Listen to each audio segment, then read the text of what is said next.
नमस्कार दोस्तों, हमारे चैनल पर आपका स्वागत है। दोस्तों, इस वीडियो में हम लोग 30 ऐसे महत्वपूर्ण क्वेश्चन के बारे में बात करेंगे जो कि हमारे एग्जाम में बार-बार पूछे जाते हैं। एग्जाम चाहे कोई भी हो, लेकिन ये क्वेश्चन जो है बार-बार रिपीट किए जाते हैं। तो चलिए हम लोग वीडियो को प्रारंभ करते हैं। हमारा पहला क्वेश्चन है कि विटामिन ए का रासायनिक नाम क्या है? तो विटामिन ए का रासायनिक नाम है रेटिनॉल। जी हाँ दोस्तों, विटामिन ए का रासायनिक नाम है रेटिनॉल। विटामिन बी का रासायनिक नाम होता है थायमीन। और विटामिन सी का रासायनिक नाम होता है एस्कॉर्बिक अम्ल। जी हाँ दोस्तों, रेटिनॉल, थायमीन और एस्कॉर्बिक अम्ल। दोस्तों, विटामिन ए की कमी से हमें कौन सा रोग होता है? तो विटामिन ए की कमी से हमें रतौंधी रोग होता है। अगला आपका क्वेश्चन है कि राज्यसभा के सभापति किसे कहते हैं?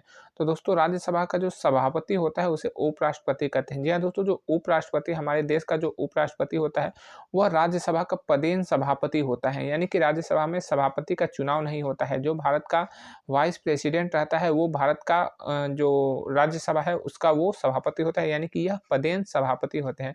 जबकि उपराष्ट्रपति जो सभापति होता है और एक उप सभापति का चुनाव जो है राज्यसभा से किया जाता है। अगला आपका क्वेश्चन है कि आंध्र प्रदेश की राजधानी क्या है? तो आंध्र प्रदेश की राजधानी का नाम है अमरावती। जी हाँ दोस्तों, आंध्र प्रदेश की राजधानी है अमरावती।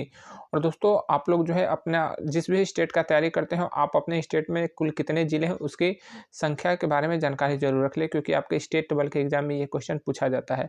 और दोस्तों, आंध्र प्रदेश की राजधानी अमरावती है और पहले इसका पुराना राजधानी क्या था? तो आंध्र प्रदेश की पुरानी राजधानी थी हैदराबाद, जो कि अब तेलंगाना की राजधानी है।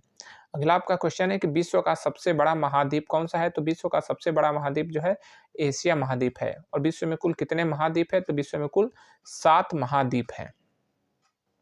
अगला आपका क्वेश्चन है कि विश्व की भारत के जलीय और स्थलीय सीमा कितने देशों से लगी हुई है? तो दोस्तों, जो भारत की जलीय सीमा लगी है वो जो है 7 देशों के साथ लगी हुई है। और साथ ही साथ जो भारत का स्थलीय सीमा है वो भी 7 देशों के साथ लगी है। तो दोस्तों देखिए, ऐसा मैंने 7+4 इसलिए लिखा है क्योंकि देखिए भारत में जो 7 देश हैं, जो भारत है वह 7 देशों के साथ जो है अपनी स्थलीय सीमा साझा करता है। ठीक है, 7 देशों के साथ स्थलीय सीमा यानी कि ज़मीनी रूप से वह सटा हुआ है। लेकिन उसी 7 में से 3 जो देश हैं वो ऐसे हैं जो कि भारत से स्थलीय और जलीय दोनों रूप से लगे हुए हैं। तो वह 3 देश कौन से हैं? तो वह है म्यांमार, पाकिस्तान और बांग्लादेश। ये 3 देश ऐसे हैं जो कि भारत का स्थलीय और जलीय तीनों रूप से लगे हुए हैं। जबकि 4 ऐसे देश हैं जिसमें श्रीलंका, मालदीव, इंडोनेशिया और थाईलैंड, ये 4 ऐसे देश हैं जो कि भारत की जलीय सीमा से लगे हुए देश हैं। अगला आपका क्वेश्चन है कि नींबू में कौन सा अम्ल होता है? तो दोस्तों, नींबू में साइट्रिक अम्ल होता है। जी हाँ दोस्तों, नींबू में साइट्रिक अम्ल होता है। और यही साइट्रिक अम्ल के साथ जब मिथाइल आयरन की क्रिया की जाती है तो नींबू से खून निकलने लगता है। जी हाँ दोस्तों, अक्सर आपने देखा होगा टेलीविज़न पे या फिर फ़िल्मों में या फिर आस-पास में भी आपने देखा होगा कि जो तांत्रिक होते हैं, जो मांत्रिक लोग होते हैं या फिर जो लोगों को मूर्ख बनाते हैं, तो वो जो है नींबू पर एक चाकू लगाते हैं और चाकू लगते ही नींबू से खून निकलने लगता है। लोग समझते हैं कि ये तो बहुत बड़ा जो है अनर्थ हो गया हमारे घर में या फिर भूत-प्रेत का चक्कर समझने लगते हैं, लेकिन ऐसा नहीं है। वो लोग जो है अपने चाकू पे मिथाइल अरेंज लगाए रहते हैं जो कि बिल्कुल दिखाई नहीं देता है। और वह एक प्रकार से लिक्विड होता है और वह जो ही मिथाइल अरेंज साइट्रिक एसिड के साथ संपर्क में आता है तो रासायनिक क्रिया होती है और वह जो नींबू का जो रस निकलता है वह जो है खून की तरह लाल निकलने लगता है और लोगों को लगता है कि इसमें से खून निकल रहा है, यानी कि घर में भूत प्रेत है। तो दोस्तों, मैं आपको बता दूं कि भूत प्रेत बिल्कुल भी नहीं होता है। अगर आप लोग जो है थोड़ा सा जो है यूट्यूब पे सर्च करेंगे या फिर अच्छे लोगों के साथ जो है यूट्यूब पे भी जानकारी निकालेंगे तो आपको पता चलेगा कि भूत प्रेत बिल्कुल भी नहीं होता है, बिल्कुल भी नहीं होता है।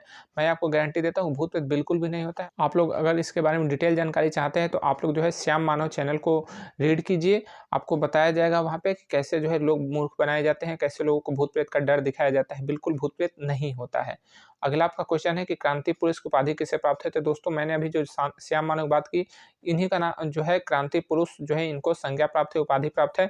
और दोस्तों, ये श्याम मानव बहुत ही बेहतरीन व्यक्ति हैं, ये प्रोफ़ेसर हैं और ये लोगों को बताते हैं कि भूत-प्रेत बिल्कुल नहीं होता है। भूत-प्रेत कैसे जो है क्रिएट किया जाता है, भूत जो मांत्रिक लोग हैं वो भूत के नाम पे क्या करते हैं और जो आज के समय में जो चमत्कारी बाबा, अंधविश्वासी बाबा, जो पर्चा वाले बाबा सब आए हैं, तो ये किस तरह से लोगों को मूर्ख बनाते हैं। बहुत ही बेहतरीन इनका 2-2 घंटे का जो लेक्चर है, आप लोग सुनेंगे तो आपको पता चलेगा कि भूत-प्रेत बिल्कुल नहीं होता है, ये लोगों को मूर्ख बनाया जाता है।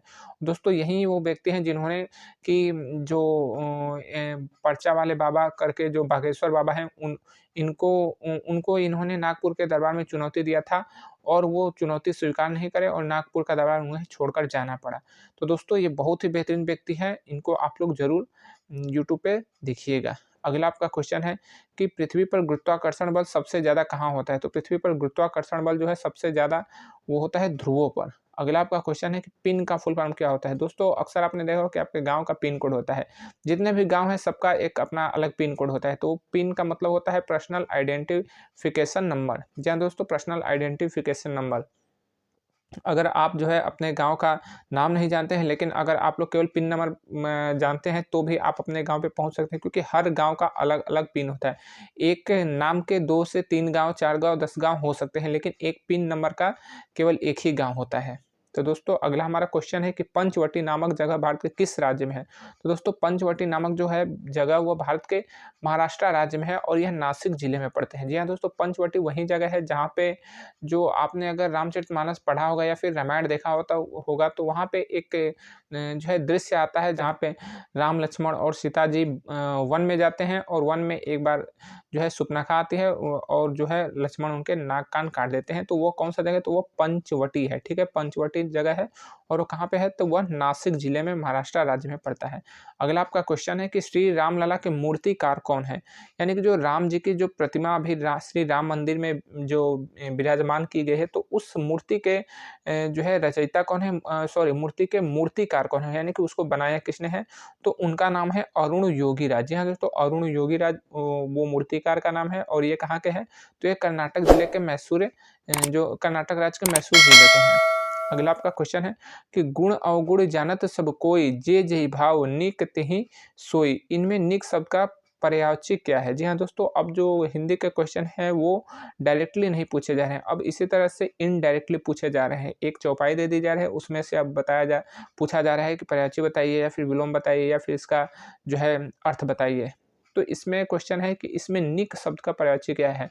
तो निक शब्द का पर्यायवाची होता है अच्छा। जी हाँ दोस्तों, इसका जो पर्यायवाची होगा वो अच्छा होगा। तो गुण अवगुण जानत सब कोई, जे जेहि भाव निक तेहि सेव। दोस्तों ये रामचरितमानस का एक चौपाई है और इसका अर्थ होता है कि गुण अवगुण जो है सभी व्यक्ति जानते हैं।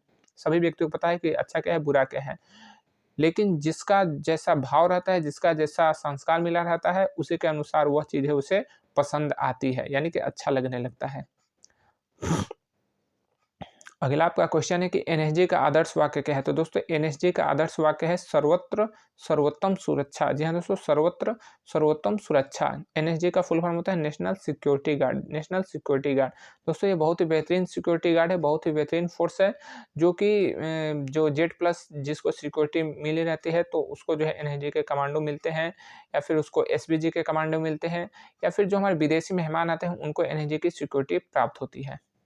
अगला आपका क्वेश्चन है कि भारत में कुल कितने हाई कोर्ट है? तो भारत में कुल 25 हाई कोर्ट है। जी हाँ दोस्तों, भारत में कुल कितने हाई कोर्ट है? तो वो 25 हाई कोर्ट है और भारत का सबसे बड़ा हाई कोर्ट यानी कि उच्च न्यायालय कौन सा है? तो वह है प्रयागराज उच्च न्यायालय। जी हाँ दोस्तों, प्रयागराज उच्च न्यायालय जो कि उत्तर प्रदेश में पड़ता है, जिसकी 2 खंडपीठ है, एक इलाहाबाद में है यानी कि एक प्रयागराज में है और एक लखनऊ में है। तो ये भारत का सबसे बड़ा हाई कोर्ट है। अगला आपका क्वेश्चन है कि श्री लक्ष्मण के माता जी का नाम क्या था? तो दोस्तों जो श्री लक्ष्मण जी थे तो उनके माता जी का नाम था सुमित्रा। जी हाँ दोस्तों, सुमित्रा। तो जो राजा दशरथ जी थे जो कि लक्ष्मण जी के पिताजी थे, तो उनकी 3 शादियाँ थी। एक का नाम था कैकेयी, दूसरे का नाम था सुमित्रा और एक का नाम था कौशल्या। तो जो माता कौशल्या थी या फिर जो कैकेयी थी या सुमित्रा थी, ये तीनों किनकी पत्नी थी? तो ये श्री दशरथ महाराज की पत्नियां थी। अगला आपका क्वेश्चन है कि सर्वदाता रक्त समूह किसे कहा जाता है? दोस्तों हमारे जो ब्लड ग्रुप होते हैं तो उनमें भी जो ब्लड ग्रुप होते हैं तो एक ब्लड ग्रुप ऐसा होता है जो कि सबका जो ब्लड है वो ले सकता है, जबकि एक ब्लड ग्रुप ऐसा भी होता है जो सबको अपना जो है ब्लड दे सकता है। तो ये क्वेश्चन है कि सर्वदाता रक्त समूह, तो सर्वदाता रक्त समूह मतलब कि जो ब्लड ग्रुप वाला व्यक्ति सबको ब्लड दे सकता है तो वो कौन सा ग्रुप है? तो वह है ओ ब्लड ग्रुप। जी हाँ दोस्तों, जो ओ ब्लड ग्रुप का व्यक्ति है वो अपना ब्लड किसी को भी दे सकता है, जबकि जो ए बी ब्लड ग्रुप का व्यक्ति है वो सभी का ब्लड जो है वो ले सकता है। अगर कहीं पे कुछ ऐसी घटना घटित होती है तो AB जिसका ब्लड ग्रुप होता है वो सभी, चाहे A हो या फिर B हो या फिर O हो, सबका वो ब्लड जो है ले सकता है। अगला आपका क्वेश्चन कि वायुसेना का मध्य कमान कहाँ है? यानी कि वायुसेना जो एयरफोर्स है उसका सेंटर कमांड कहाँ है? तो वह है प्रयागराज में। जी हाँ दोस्तों, वायुसेना का सेंटर कमांड प्रयागराज में है, जबकि वायुसेना का पूर्वी कमांड कहाँ है? तो वह है शिलांग में। इसका पश्चिमी कमांड कहाँ है? तो वह है आपके नई दिल्ली में। और अगर क्वेश्चन आ जाए कि थल सेना का मध्य कमांड कहाँ है? तो वह आपका थल सेना का मध्य कमांड जो है लखनऊ में है। दोस्तों आप तीनों सेनाओं का सैन्य कमांड जरूर याद रखिएगा, क्योंकि 1 नंबर के क्वेश्चन आपके आते हैं। और खासकर अगर आप लोग डिफेंस की तैयारी करते हैं, डिफेंस एग्जाम की, तो आपके लिए ये बिल्कुल बेसिक चीज़ें हैं, आप इसे बिल्कुल अच्छे से याद कर लीजिएगा। अगला आपका क्वेश्चन है कि कोंकण रेलवे का मुख्यालय कहाँ है? तो दोस्तों जो कोंकण रेलवे है इसका मुख्यालय यानी कि हेडक्वार्टर जो है वह है नवी मुंबई। अगला आपका क्वेश्चन है कि सर्किल का सबसे बड़ा पुलिस अधिकारी कौन होता है? तो दोस्तों सर्किल का सबसे बड़ा पुलिस अधिकारी समझने से पहले हमें समझना होगा कि सर्किल क्या होता है। तो दोस्तों जो राज्य की पुलिस व्यवस्था है वो जो है बिल्कुल विकेंद्रीकरण की गई है। तो राज्य को जो है जोन में बांटा गया है, जोन को जो है रेंज में बांटा गया और रेंज को जो है जिला में बांटा गया और जिला को जो है सर्किल में बांट दिया गया। तो जो सबसे नीचे का अधिकारी होता है वो सर्किल लेवल का भी अधिकारी होता है। सर्किल लेवल का जो अधिकारी होता है उसे डीएसपी कहा जाता है। ठीक है, डीएसपी जो है सर्किल लेवल का अधिकारी होता है। और जो सीओ होता है वो एक पद होता है। ठीक है, सर्किल ऑफिसर जो होता है वो सीओ जो है वो पद होता है, डीएसपी रैंक होता है। ठीक ना। तो बहुत से लोग होते हैं कंफ्यूज रहते हैं कि सीओ रैंक है या फिर पद है, डीएसपी रैंक है या पद। तो आप लोग जो है अपना रैंक और पद जो है हमारे चैनल पे जाएंगे तो आपको वीडियो मिलेगा, उसे बिल्कुल अच्छी तरह से देख लीजिएगा। खासकर आप लोग पुलिस के एग्जाम की तैयारी करते हैं तो आपके लिए पुलिस डिपार्टमेंट के बारे में हर चीज़ की जानकारी होनी बहुत ज़रूरी है। दोस्तों हमारा अगला क्वेश्चन है कि ठाकुर का कुआं, इसके लेखक कौन है? तो दोस्तों जो ठाकुर का कुआं है ये बिल्कुल जो है समाज में किस तरह से जाति पाति हमारे समाज को तोड़ रहा है, जाति पाति हमारे समाज के लिए कितना घातक है। तो इससे ठाकुर के कुआं नामक जो कहानी है या फिर जो नाटक है, इसमें यही बताया गया है कि जो हमारे समाज में जात पात है वो बहुत ही गंदी चीज़ है। जात पात के कारण जो है लोग मर जाते हैं, जात पात के कारण ही लोगों को सामाजिक रूप से कितनी जो है दुर्भावना या फिर कितनी दिक्कतें सहनी पड़ती है। बहुत ही बेहतरीन ये इनकी पुस्तक है, इनका जो है ये कहानी है, आप लोग इसे ज़रूर देखें। तो एक इसके लेखक कौन है? तो वो है मुंशी प्रेमचंद्र। दोस्तों आप पुस्तक और उनके लेखकों को ज़रूर देखिएगा, क्योंकि 1 नंबर के क्वेश्चन में आपके आते हैं। तो जो हमारे चैनल पे आपको ये मिल जाएगा वीडियो, आप लोग इसे ज़रूर देखिएगा। अगला आपका क्वेश्चन है कि हिंदी कैलेंडर में कुल कितने महीने होते हैं? तो दोस्तों जो जिस तरह से अंग्रेजी का कैलेंडर होता है उसी तरह से हिंदी का भी कैलेंडर होता है। और कैलेंडर को हिंदी में क्या कहते हैं? तो कैलेंडर को हिंदी में कहते हैं दिनदर्शिका। जी हाँ दोस्तों, कैलेंडर को हिंदी में क्या कहते हैं? दिनदर्शिका कहते हैं। और हिंदी कैलेंडर में कुल कितने महीने होते हैं, या फिर कहें तो हिंदी कैलेंडर में कुल कितने मास होते हैं? क्योंकि देखिए महीने को मास भी कहा जाता है। तो हिंदी कैलेंडर में कुल 12 महीने होते हैं। जिस तरह से अंग्रेजी में 12 है उसी तरह से हिंदी में भी 12 है। और हमारा अगला क्वेश्चन है कि बिहार में गाँव का प्रथम नागरिक किसे कहते हैं? तो बिहार में गाँव का प्रथम नागरिक कहते हैं मुखिया को। जी हाँ दोस्तों, मुखिया को। दोस्तों मुखिया, प्रधान, सरपंच, इन तीनों में अंतर होता है। बहुत से लोग जानते हैं कि ये तीनों सेम होता है, लेकिन ऐसा नहीं है। जो है राज्य के अनुसार इनके नाम बदल जाते हैं, लेकिन बिहार ऐसा स्टेट है जहाँ पे मुखिया और सरपंच दोनों होता है। तो आप लोग जो है हमारे चैनल पे जाएँगे तो आपको ये वीडियो मिलेगा, इसे आप लोग ज़रूर देखिएगा, ताकि आपका जो गाँव लेवल का जो राजनीतिक विज्ञान है वो सही हो जाए और आप गाँव में जब चुनाव करने जाएँ तो आपको इसके बारे में पता ज़रूर होना चाहिए। अगला आपका क्वेश्चन है कि हावड़ा ब्रिज कहाँ है? तो दोस्तों हावड़ा ब्रिज काफ़ी हमारे देश में या देश में क्या पूरे विश्व में यह काफ़ी जो है नामी ब्रिज है, क्योंकि इस ब्रिज के बीच में एक भी पिलर नहीं लगा है। बहुत से ब्रिज आपने देखा होगा कि पिलर बीच में दिए रहते हैं, उसके बाद ब्रिज उस पे लगाया जाता है, लेकिन ये ब्रिज ऐसा है जो कि बिल्कुल हावड़ा नदी है और हावड़ा नदी के एक किनारे से लेके जो है दूसरे किनारे तक यह ब्रिज है, लेकिन बीच में एक भी पिलर नहीं दिया गया। तो अपने इंजीनियरिंग का एक बेमिसाल नमूना है। और ये कहाँ है? तो ये कोलकाता में है। कोलकाता जो है वेस्ट बंगाल की राजधानी है। अगला आपका क्वेश्चन है कि जिस देश का राजा महलों की सुख सुविधाओं में बँध जाता है, उस देश की प्रजा समस्याओं की झोपड़ी में रहने को मजबूर हो जाती है। यह किसका कथन है? तो दोस्तों ये जो कथन है ये है आपका आचार्य चाणक्य का। जी हाँ दोस्तों, इन्होंने बहुत ही अच्छी बात कही है कि जिस देश का राजा महलों की सुख सुविधाओं में बढ़ जाता है, उस देश की प्रजा समस्याओं की झोपड़ी में रहने को मजबूर हो जाती है। दोस्तों ऐसा क्यों? तो ऐसा इसीलिए क्योंकि जो व्यक्ति धूप में रहेगा तो उसे धूप की जलन जो है महसूस होगी। जो व्यक्ति जो है खुली आसमान में के नीचे रहेगा तो उसे पता चलेगा कि ठंडी क्या होती है, शीतलहर क्या होती है, बारिश क्या होती है।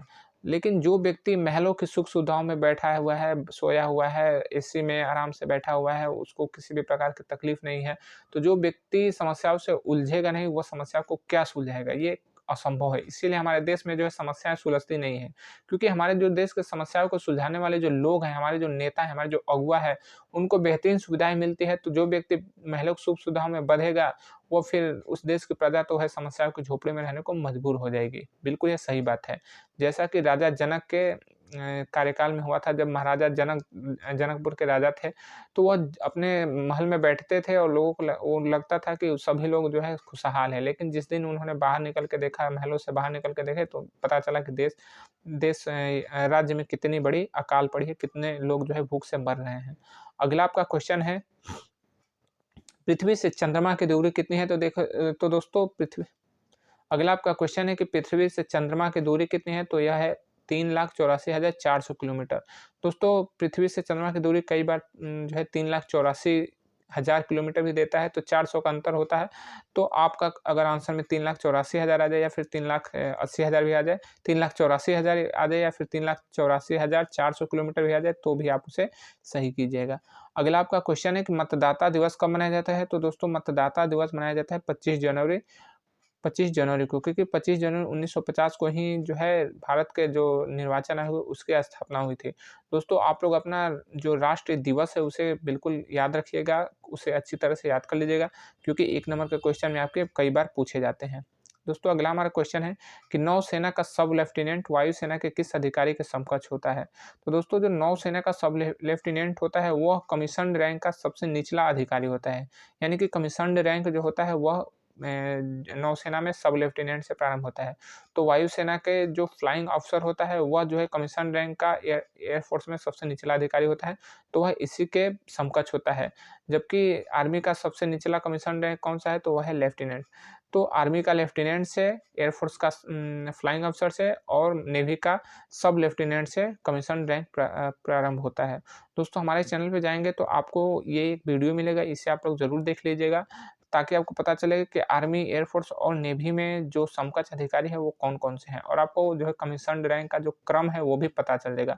तो दोस्तों आर्मी का सबसे बड़ा अधिकारी कौन होता है? तो होता है जनरल, जबकि एयर चीफ मार्शल है एयरफ़ोर्स का सबसे बड़ा अधिकारी होता है, और एडमिरल जो होता है यानी कि थल सेनाध्यक्ष जो होता है वह आपके नेवी का सबसे बड़ा अधिकारी होता है।